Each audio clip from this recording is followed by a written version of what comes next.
she began her long journey to the throne. First step, the echo of her tread lost in the vast silence of the chamber. The climb seemed endless, each stair stretching higher into the blinding radiance above. Her movements were slow, deliberate, as though the weight of every soul in the hall pressed against her shoulders.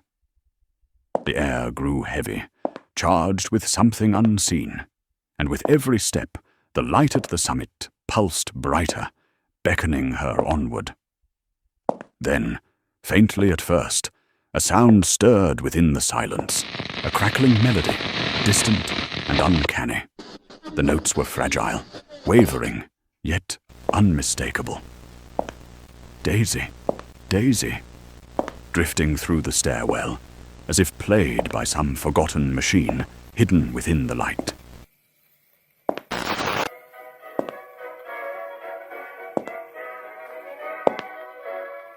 Step by step, Isha ascended, her form bathed in the golden glow spilling down from the summit.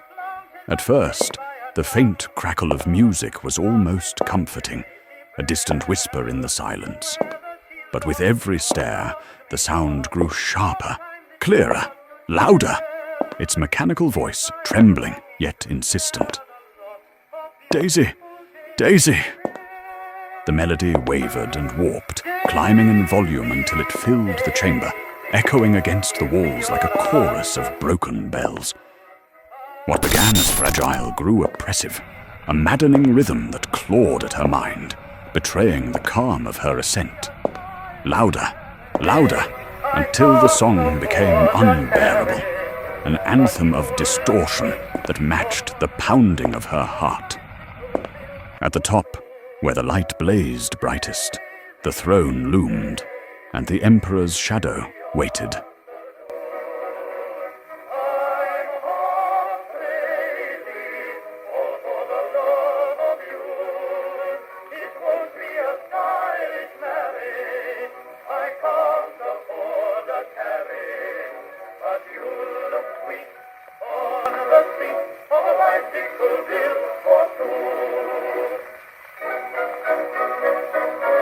At last, Isha reached the final steps. The air was thick, the light blinding, and before her stood the Emperor upon his throne, motionless, lifeless, as though carved from stone. The maddening music reached its peak, then faltered, notes sputtering into silence. For a long, dreadful moment, nothing stirred. Then, with a sound like dry parchment cracking, the Emperor's lips moved, in a voice that was both ancient and hollow. He finished the song's refrain, whispering the final words of "Daisy, Daisy," into the stillness, each syllable echoing with unnatural weight. Daisy, Daisy, give me your answer too. I'm half crazy, all of the love of you. It won't be a stylish marriage. I can't afford a carriage. But you look sweet upon a bicycle built for two. His blinding aura slowly faded, until only Isha's light remained in the vast chamber. Yet even with the brilliance gone, she could still feel him, his immense presence pressing against her soul. But the Emperor sat unmoving, lifeless, as still as a true corpse upon his throne. Isha allowed herself a faint, wistful smile.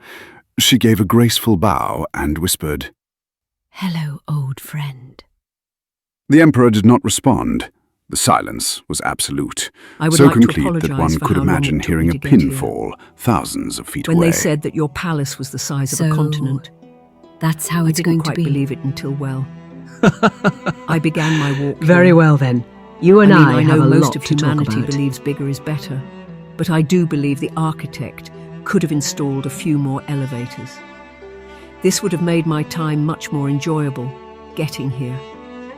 And perhaps if you would do something about all these candles, they are surely a fire hazard. And I think it would lighten the mood if perhaps you could do something about all these skulls lying around. I can't seem to go 5 feet without running into one. I'm sorry.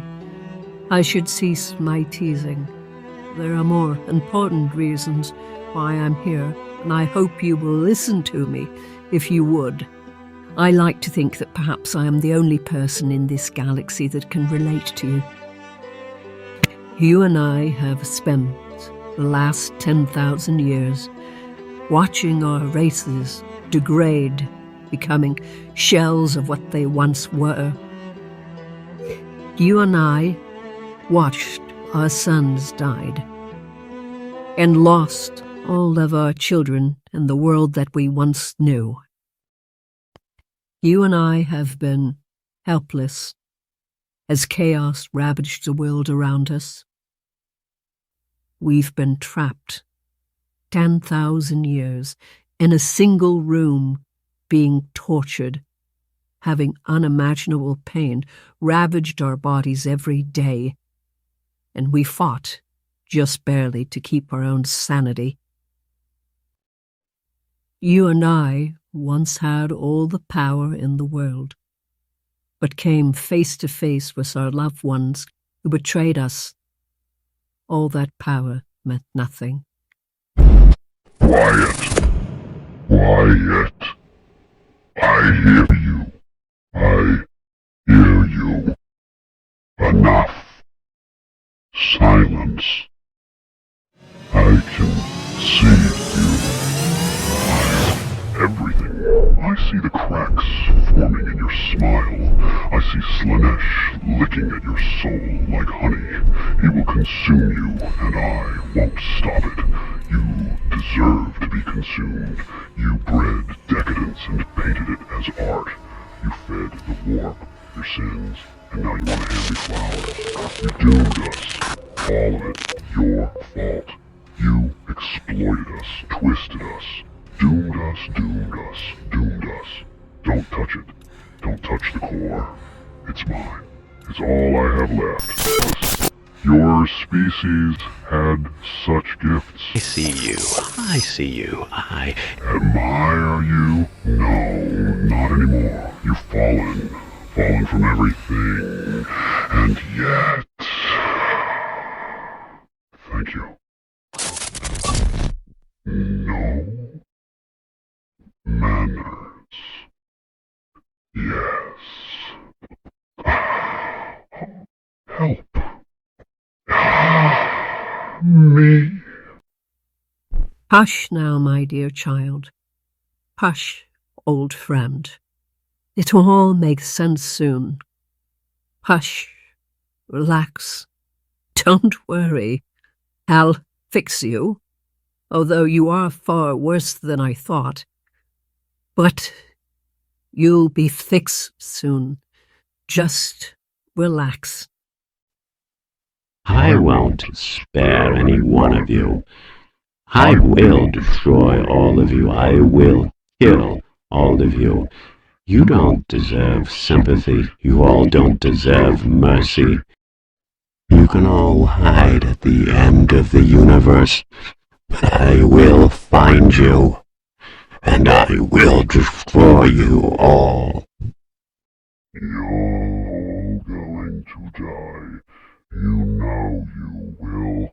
All of you will die, and I will make sure of it. Enough! Please, stop. I haven't had to raise my voice in 10,000 years. Just stop. You know you're wasting your time, and you're wasting the entire galaxy's time, so just please, listen. Your people's debauchery created Slanesh. That is all that needs to be said about your kind. Well, to be fair, your people only had one job, and that was not to worship you as a god. And well, look how that turned out. Clearly, you're not perfect either.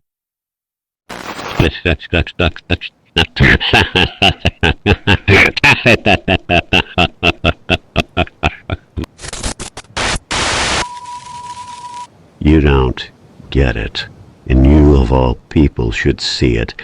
Hope died. Life died. Any semblance of love died. Everything died.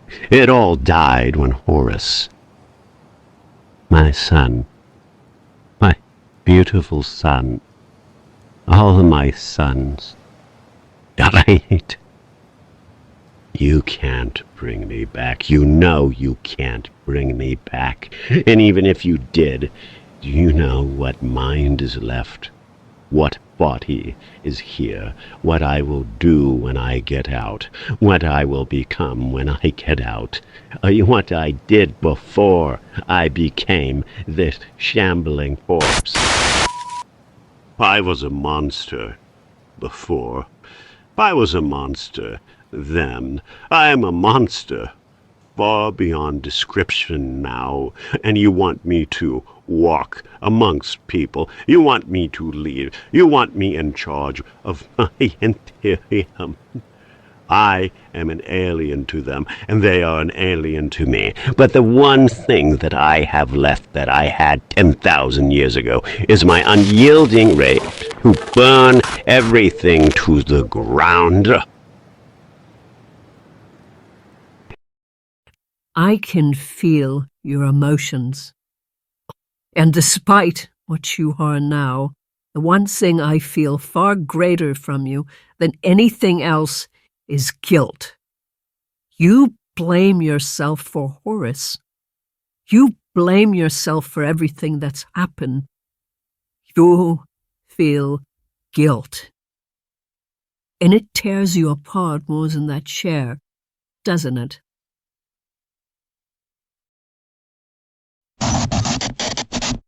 His body twisted and convulsed, his limbs jerking uncontrollably.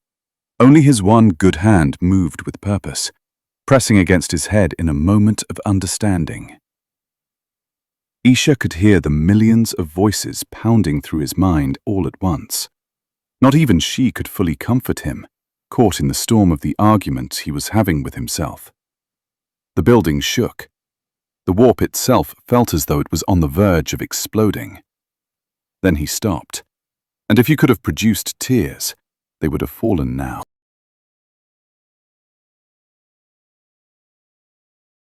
It's my fault. All of it. Constantly. The deaths of countless trillions. Every single day is my fault. All of it. Your pain. My pain. All the pain that has happened in the last 10,000 years, and all the pain that will happen in the next 10,000 years, all of it my fault. And you want to bring me back? I tried reason. I tried reason for so long, and it didn't work. I tried violence, and it didn't work. I tried for so long to destroy God, but I became him, and I somehow have to convince everyone that I'm not. I have to somehow remind people what it meant to be human. You don't understand. You're not just bringing me back. You are sentencing me to a new realm of torture that I must walk. I love humanity, but I... But you hate humans. You like the idea of what men should be, but you never like what they often turn into. I love the common man more than anything. How they battle against time, diseases, plague, their own mortality. Nothing inspires me more than them. Nothing gives me hope more than them. I love humans more than I do my own kind. My kind has grown too decadent, too prideful, and lost most of its hope. But the hope of your species burned brighter than anything. And it's the common man where that hope burns brightest. But it's always these damn churches. It's always these damn institutions. It's always someone who has to build a boot that steps on the throat of anyone who defies them. I told you this countless eons ago when we met. You didn't listen. And now look where we are. Both of them were silent for a moment. It was as if, in the little dance of words, the right pieces had finally fallen into place. Something became clear to them both, a sense of calm, a fleeting moment of clarity, something neither of them had known in 10,000 years of torment. Isha was the one who broke the silence. I'm sorry, old friend. No one is truly responsible for the shape of the galaxy right now. It's a horrid puzzle that took multiple pieces and countless years to form, and I can't blame it all on you. The Emperor tilted his head and looked into her eyes. She felt a presence she hadn't known in a long time, the trace of a young, optimistic man who once carried such hope for his kind, a man who truly believed he could lead by example, a man who honestly believed that one day everyone else would become as capable as he was, and he would no longer feel so alone. I'm sorry for the way I treated you. I didn't mean it, or at least I hope I didn't mean it. I won't ever hurt you. Ever since I started to lose all my hair, I've been quite the asshole. I can see why Horus fell to chaos after he started bolting.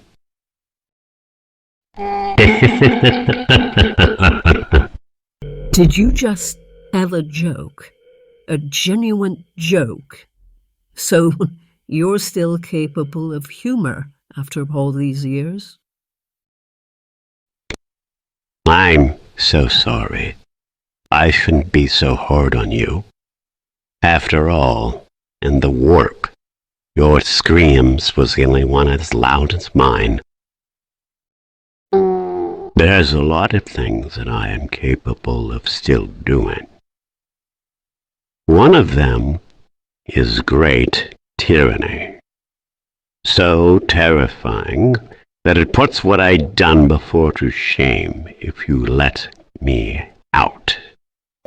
I beg of you, don't let me out.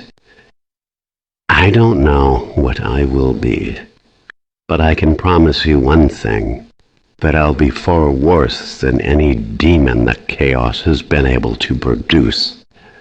Far worse than... Please, you can't possibly be worse than Slaanesh. And you can't be as bad as Nurgle. A matter of fact, you could have called the guards on me and tortured me, killed me, do anything to me, and you've chosen not to. There has to account for something. For the last 10,000 years, this chair has held me together and ripped me apart inside at the same time. How do you know that I'm not just using you, and the moment you do bring me back, that I won't be the most worst thing that could ever happen to you? I doubt that you can do something that Nurgle hasn't done to me already. And even if you did invent something more terrifying than him, Slaanesh would do 10 times worse than what you can come up with. Honestly, what can you do to the galaxy and the people around you that hasn't already been done before? Stop pretending that you are the worst thing that could possibly happen when you and I both know there are a million things worse than what you could ever be.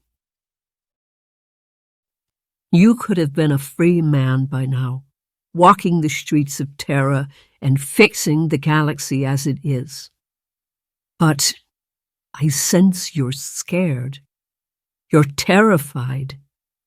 You have known this room, and I've only known this room for 10,000 years. And you're scared to see the world outside. And you have a fear even greater than that. If your torture was anything like mine, you're afraid that one day all this pain will cease. And you can, for once in a long time, hear your own voice. And you're terrified to hear what you have become. I don't think I'm human. I don't think I ever really was. I spent so long looking past people that I never truly looked them in the eyes. When I began my crusade, I had so many advisors, so many wise, ancient, extraordinary humans, far beyond any ordinary soul. Yet in that war council, in that chamber where I decided the fates of countless lives, there was always one thing missing. There was no father, no man who could look his son in the eye and say, "I love you." I had no mothers, no brothers, no sisters. Instead, I surrounded myself with people who are tools, anything but human. Humanity is flawed, irrational, brave, foolish, kind, cruel, but I drowned myself in perfection, eerie until I forgot what it meant to be among them. I lived like a god and saw the people around me as little more than insects to be directed, controlled, or crushed. I surrounded myself with custodians, beings incapable of love, incapable of doing anything I did not will. So how could I ever hope to rule humanity when in the end I never once looked them in the eye? My sons, Horus, I gave you everything, yet I made you my weapon instead of my son. You broke because I forced you to carry my war upon your back.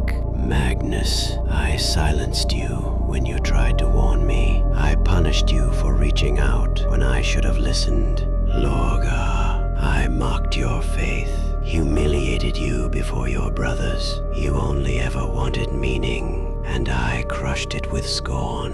Angron, I let you suffer with the nails in your skull. I saved your body, but never your spirit. Perturabo, I demanded perfection and gave you only contempt. You built wonders, yet I only saw your flaws. Conrad, I abandoned you to madness, then condemned you for becoming the very monster I left you to fight alone. Fulgrim, I never saw the pain beneath your pride until it consumed you. Mortarion, I turned my back while you drowned in poison and bitterness. Alfarius, I never gave you trust, only suspicion. Curse, I never reached for the broken child inside the killer. The others, each of you I forged as tools. I asked for loyalty, but never gave you love. I called you sons, but I treated you as weapons, and in doing so, I lost you all. I was so wrong, my sons. I was so wrong. And if you can hear me, any of you, through the void, I want you to know that I'm sorry. The Emperor felt Isha's hand grasp his own. He had let his guard down so completely that he hadn't even noticed her approach. It was the first time in 10,000 years he had felt the touch of another. Something wet traced down his face. For 10,000 years, this chamber had been as dry as a desert, and yet tears fell. Though it should have been impossible, though his body could no longer produce them, the tears slipped from his eyes all the same. With each drop, a certain pain seemed to loosen, to release its hold on him. Go on, old friend. You have much to say, and I am willing to listen. For I would say these things, for it might be the only time you'll ever get to say it. For a moment, I became the Dark King, a fifth chaos god that embodied chaos in its perfect form.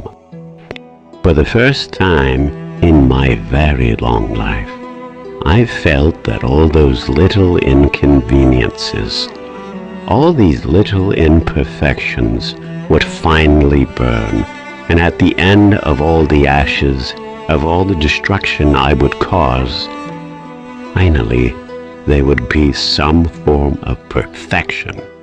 And for once in my life I can live comfortable knowing that the universe was perfect. I lived so alone at the peak of perfection, and think of how different my life could have been. How different everyone else's if they just could listen to me. But they couldn't. I view them all as parasitic cancer cells, destroying the potential of mankind. And I thought at that moment, I could finally get rid of them. I could do anything, and I wasn't bound to them. The only thing that stopped me was a very generic speech I have told myself 1,000 times. Someone yelling it through the void, telling me to stop, telling me to come back. Miraculously, at that moment I listened. And after all these years, I still regret. I still think, would my life be better if I just became that god, became the thing I wanted to destroy? Would I be here? Would I have lived this pathetic life I live now? It took me a while to realize something. I always called myself the master of mankind. That name was supposed to represent me as a teacher, trying to teach my students, which was my species in general. But I think in the end, I didn't become their teacher. I became their master, and they became my slaves. And I enslaved them to the point that in the end, I am all that they could think about. I tried to be a father. I don't know what I was thinking. What did I know about being a father when my own father was murdered when I was just a boy? You know, I always look past people, through them. I knew so much about psychology, and my massive mind could often read a person so precise that I felt as though I was talking to an abstract concept. I always could never really look people in the eyes. How could I, when most of them couldn't even comprehend my true form? I think I needed something. And after all this time, I think I finally realized what that thing was. You're so foreign to the concept of love that when you went and faced Horus, you didn't know how to fight it, and it nearly destroyed you. When I went to face you, I didn't have any weapons. I really don't have any defensive abilities of my own, but I can show compassion. I can show restraint, and I can show love. I know that our galaxy has mostly forgotten it, and most of the time it's impossible to show, but it's there. And I figured maybe, just maybe, if I reached to your humanity, which is something you probably don't think you have, I knew it was there. And just maybe, I could get through to you. I am a god. There is nothing more, nothing less. I'm a corpse emperor. I am a god. But there is nothing more, nothing less. The man is gone. This hollow shell is all that remains. Everything that I have seen in this very room is the most human thing I have seen in a long time. Please, my friend, come back. Stop running. The world needs you. You're not the same man that you were. Please, just come back and set everything right. Everything. Please, just set it all back to normal. Please. We all need you. I need you. Please, save us all. And stop running from your destiny. I know there's hope. You have been walked in here for 10,000 years, and you are the most human person in this entire galaxy. You can set everything right. She crushed the flower in her hand, petals falling like ash. With one gentle motion, she placed her hand against the Emperor's face.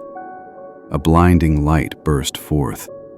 An ethereal fog engulfed the planet as the Emperor drew his first breath, while the universe itself held its own.